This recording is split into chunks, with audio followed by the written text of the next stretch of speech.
ጋር ተያይዘው የሚመጡ ውስብስብ የጤና ችግሮች የሚከተሉት ናቸው። ከፍተኛ የደም ግፊት፣ በደማችን ውስጥ ከፍተኛ የስኳር መጠን፣ በደማችን ውስጥ ከፍተኛ የኮሌስትሮል መጠን፣ በደማችን ውስጥ ከፍተኛ የትራይግሊሰራይድስ መጠን። ዳያግኖሲስ አንድ ቴስት፣ የበሽታው ምርመራ፣ ሐኪማችን የጤና ታሪካችንን እና የሚሰሙንን ስሜቶችና የሚታዩብንን ምልክቶች ትጠይቀናለች። ከዚያም አካላዊ ምርመራ ታደርግልናለች። ለምሳሌ ክብደታችን ከቁመታችን ጋር የሚያነጻጽረውን BMI መለኪያን ትለካናለች። የወገባችንን ስፋት ትለካለች። የሚሰሙን የበሽታ ስሜቶች የሌሎች በሽታዎች አለመሆናቸውን ለማረጋገጥ ሐኪማችን ተጨማሪ ምርመራዎች ልታደርግልን ትችላለች።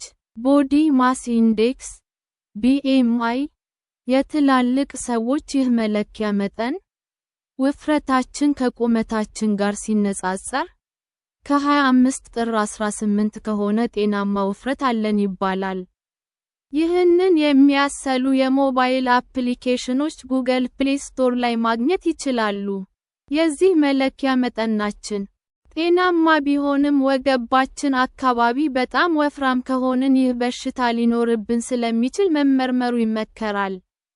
ሜዲካል ሂስተሪ የጤና ታሪክ ሐኪማችን ስለ አበላላችን፣ የስፖርታዊ እንቅስቃሴዎቻችን እና ስለ ቤተሰባችን የአኗኗር ዘይቤ ትጠይቀናለች። ይህም ለዚህ በሽታ ተጋላጭ የሚያደርጉ ነገሮች እንዳሉብን ለማወቅ ይጠቅማታል። ሐኪማችን የሚሰሙንን የበሽታ ስሜቶች ምን እንደሆኑ ትጠይቀናለች። ይህም የሚሰሙን የበሽታ ምልክቶች ይህንን በሽታ ሊያስከስቱ የሚችሉ ሌሎች በሽታዎች እንዳሉብን ወይንም ሌሎች ተያይዘው የሚመጡ ውስብስብ የጤና ችግሮች መከሰታቸውን ለመገንዘብ በተወሰነ ረገድ ለሐኪማችን ይጠቅማታል። ፊዚካል ኤግዛም አካላዊ ምርመራ በዚህ የምርመራ ዘዴ ሐኪማችን ቁመታችንና ክብደታችንን ትለካንን የBMI መጠናችን ስንት እንደሆነ ታሰላለች። በተጨማሪም ሐኪማችን ወገባችንን ትለካናለች። ይህም በወገባችን አካባቢ ምን ያህል ፋት ጮማ እንደተከማቸ ለመገመት ስለሚረዳት ነው። እርጉዝ ያልሆነች ሴት የወገቧ ስፋት ከ35 ኢንች 89 ሳንቲሜትር ከበለጠ ይህ በሽታ እንዳለባት አመላካች ነው። ወንዶች ደግሞ የወገባቸው ስፋት ከ40 ኢንች 101 ሳንቲሜትር ከበለጠ ይህ በሽታ እንዳለባቸው አመላካች ነው። ነገር ግን ይህ መጠን እንደ ዘራችን የተለያየ ነው። ለምሳሌ የደቡብ እስያ ሰው ከሆንን የወገብ ስፋታችን ትልቅ ሳይሆን ይህ በሽታ ሊኖርብን ይችላል። ሐኪማችን ይህንን በሽታ ያስከሰቱት ሌሎች የጤና ችግሮች አለመሆናቸውን ለማረጋገጥ የሚከተሉትን ተጨማሪ ምርመራዎች ታደርግልናለች።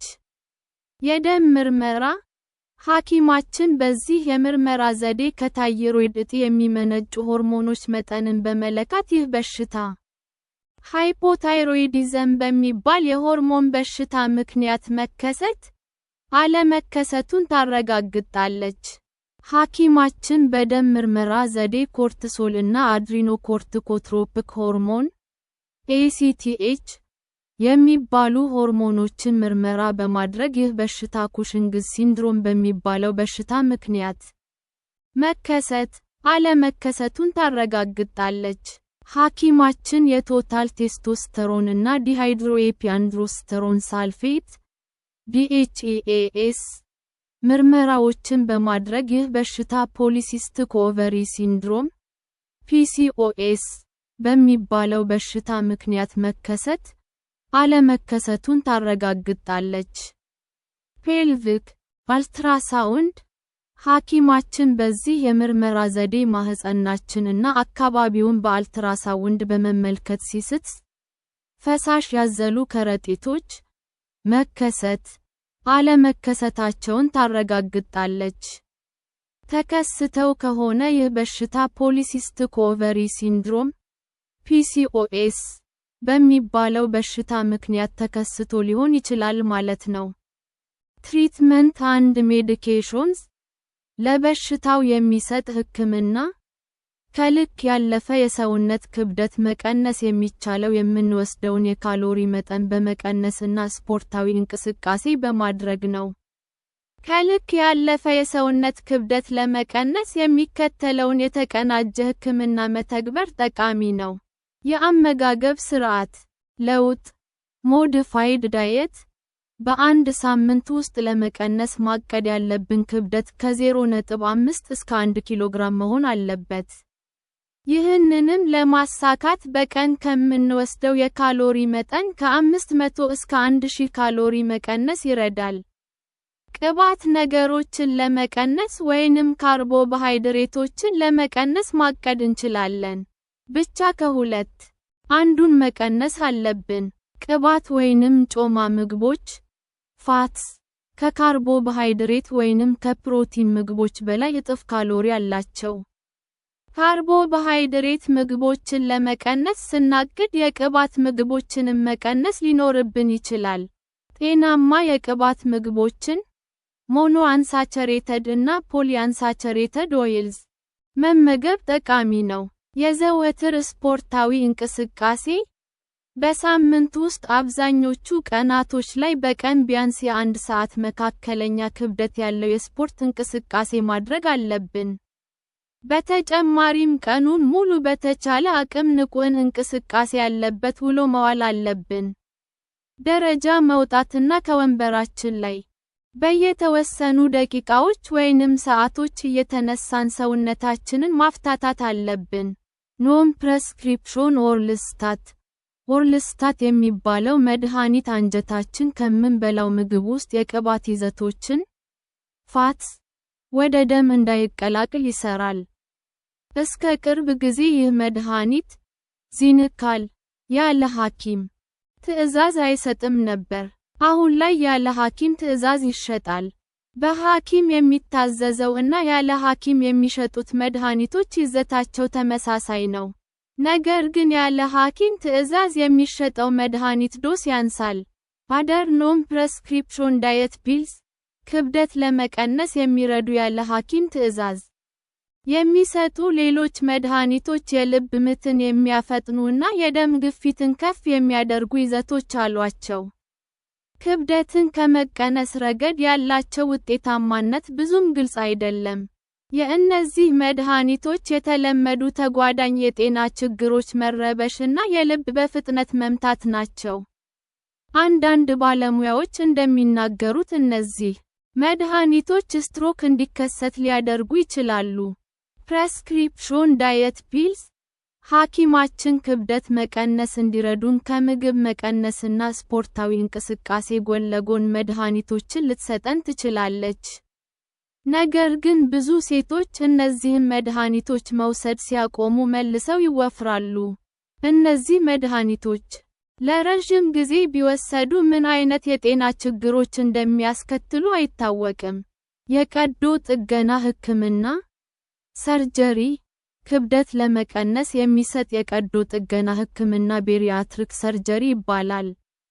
የቢኤምአይ መለኪያ መጠናችን ከ40 ከበለጠ ወይንም የቢኤምአይ መለኪያ መጠናችን ከ35 በልጦ በተጨማሪ በዚህ በሽታ ምክንያት የተከሰተ ሌላ አንድ በሽታ ካለብን ሐኪማችንን ይህንን የቀዶ ጥገና ሕክምና እንድንወስድ ልትመክረን ትችላለች።